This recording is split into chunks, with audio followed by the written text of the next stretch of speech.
guest here, whom some of you may know, Camryn! Yay, my daughter! We did her special graduation cake last week. Hope you caught that episode. But we're going to show you a little secret to how to make those kind of toppers. Because today we're making handmade fondant topper. Ooh, that sounds fun, Cammy. Do we have a plan? Yes, we do. If you think you don't have any artistic ability, don't be intimidated. Because we are going to show you a lot of different tips and tricks. So take some mental notes.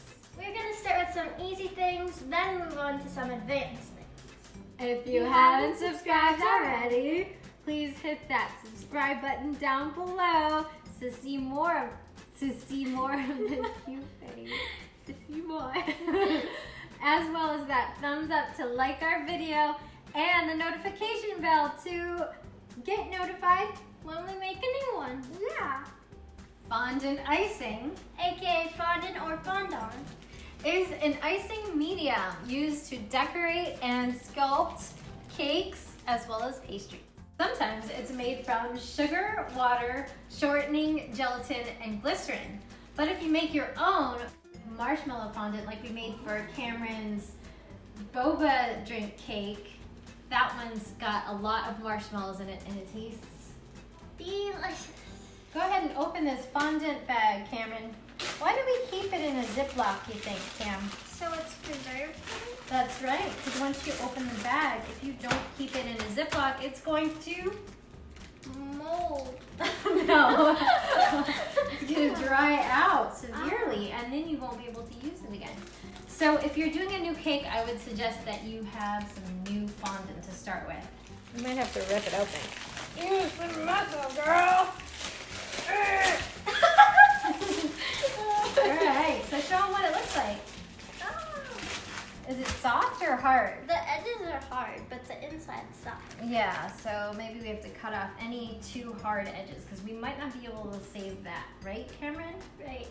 But the cool thing is it is sculptable. And so that we don't let it dry out, we're definitely gonna keep it in this Ziploc bag while we introduce the other medium. This is gum paste. I used it on Camryn's figure last week to do her graduation topper.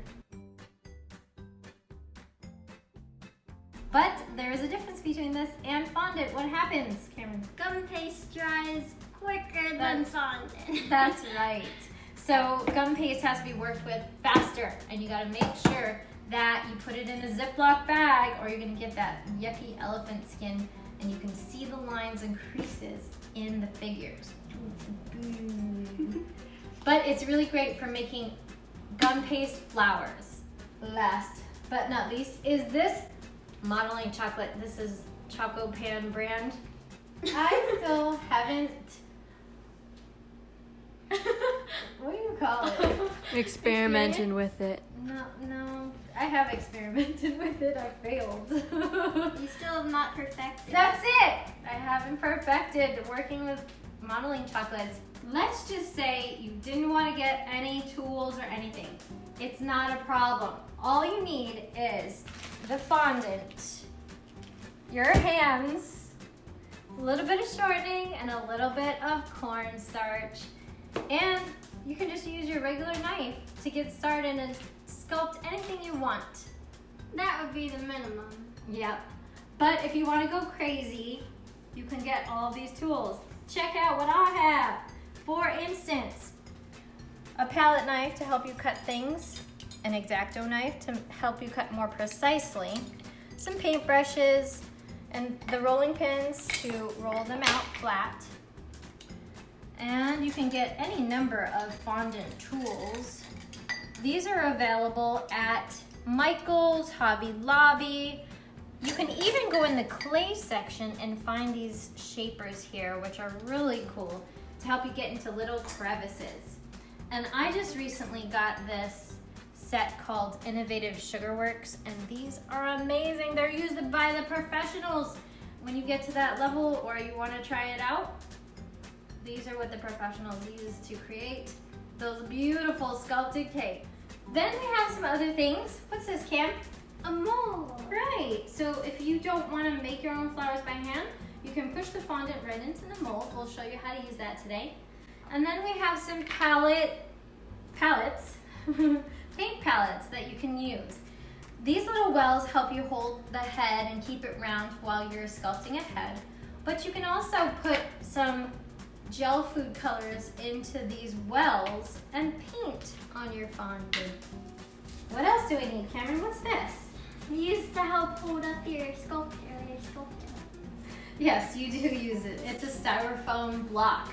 You can get a styrofoam ball, a wedge, a cake thing. But basically what I do is I take the styrofoam, I cover it in foil to protect it, and I stick skewers in it as I'm sculpting my items. I put them in here and they help it dry out and stand without having you touch it so much and put fingerprints on it. Just wanted to talk a little bit about inspiration. You can get your inspiration from life, from nature, or from books.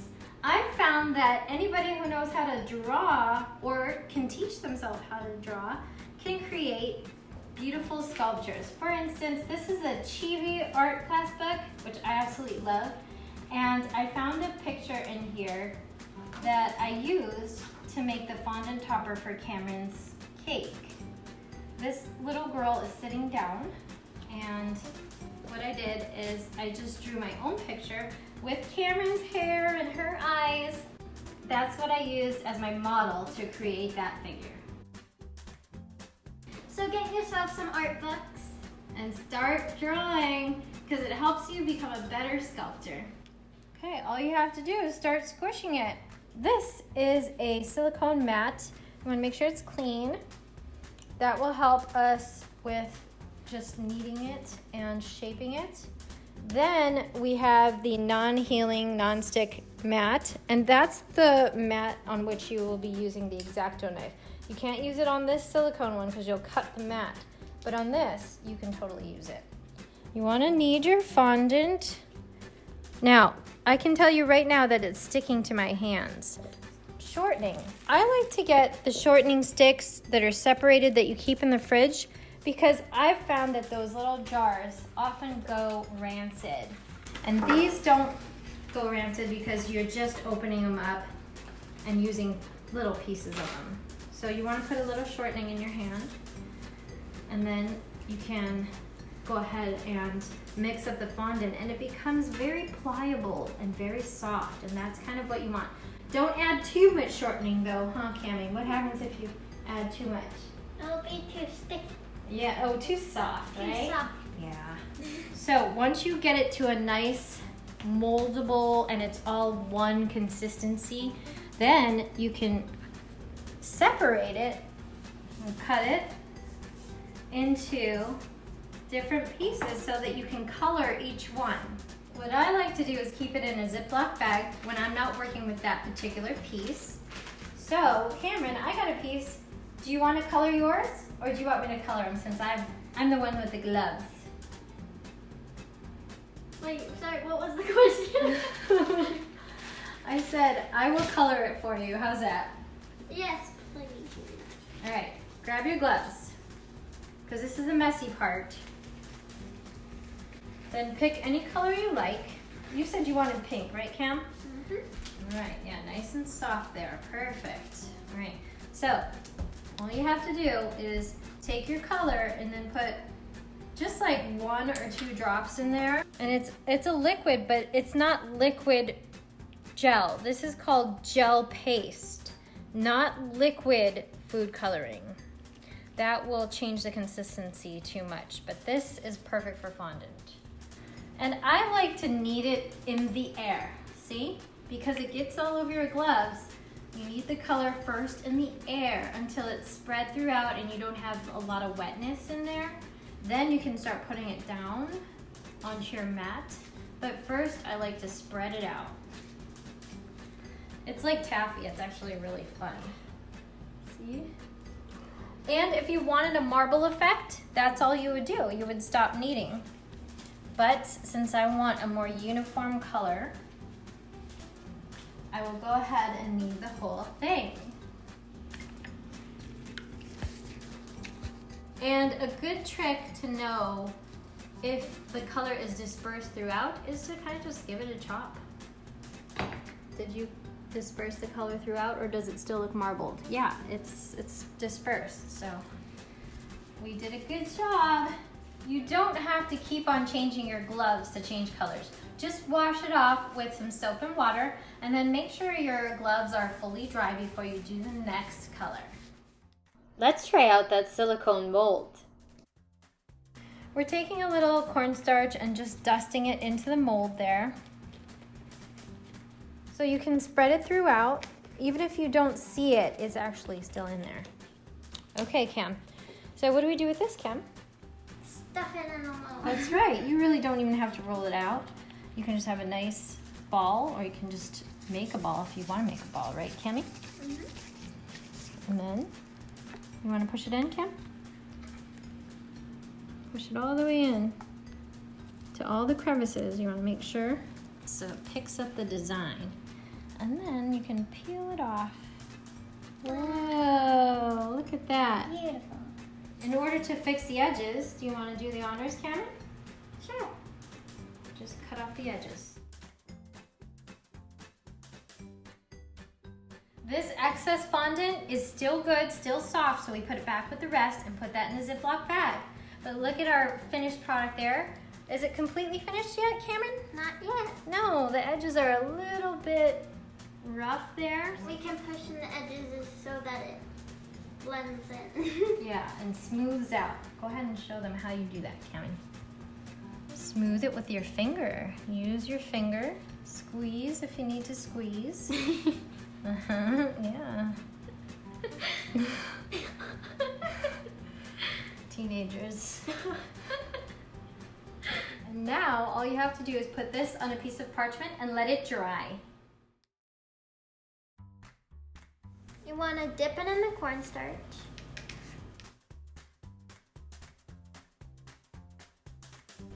Beautiful. Now this is a very simple shape, huh, Cam? What can we do with this shape, do you think? Well, if we have a little spongy material like this, which we only use for edible things, we can get one of our tools, mainly this tool called the ball tool, and we can stretch out the fondant by just kind of pushing the ball into it and rolling it. And we can create more lifelike petals by rolling it and thinning it out. And then if you twist it like that, you see you have a little center there. And then you can place this in one of your wells and allow it to set like that so that it has some movement and depth to it. Roll me a ball. So now we've got our center for our flower. And then don't forget that this leftover has to be balled up right away and put it right in the Ziploc, otherwise it will dry out. Now we need some water and just the paintbrush, and we're just gonna do a very light brushing of water in the inside there. Not a lot, just a tiny bit. And then what do we do, Cam? You place your ball in the flower. Yes, and push it down just a little bit so that it'll stick. And over time that will stick together. Here's an example of some gum paste that has already hardened and become with that creepy elephant looking skin. Elephant looking skin. But this is still salvageable, huh, Camryn? Yes, How do we it save is. this, Camryn? Show me how to save it. Shorten it. Right, this shortening, this fat, correct. Just put a little bit, just a tiny bit there, into there. And let's see what happens when we mix it together. It's like magic. Look how smooth it is now. And just have to keep on rubbing it down and pulling it together, and all those little creases will come out. Here's another easy trick. These are called little flower plungers, and they have a little mechanism inside that allows you to push it through. And then again, we can dip this end in the cornstarch Put a little cornstarch on there so it doesn't stick. First you push it in all the way, just like a cookie cutter, and then you press the plunger and you pull up.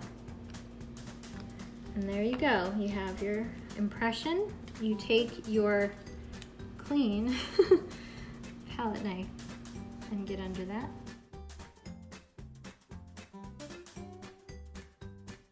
You can bend it a little and put it in your little mold area like that. Or you can just use it flat if you wanted to do a 2D cake or something, and you can just put them flat up against the cake. So these are our final creations. So we have this flower, a marble flower, and this will take 12 to 24 hours to dry. We also didn't want to forget the cute little flowers. They've already hardened just a little bit, and they will look beautiful on the side of a cake. What do you think? Good. Yes. We hope you enjoyed this episode. Let us know if you want us to make more sculptures like this in the future. Yeah, like animals or maybe a full body you could try next time. And if you haven't subscribed already, please do us that favor. Subscribe down below.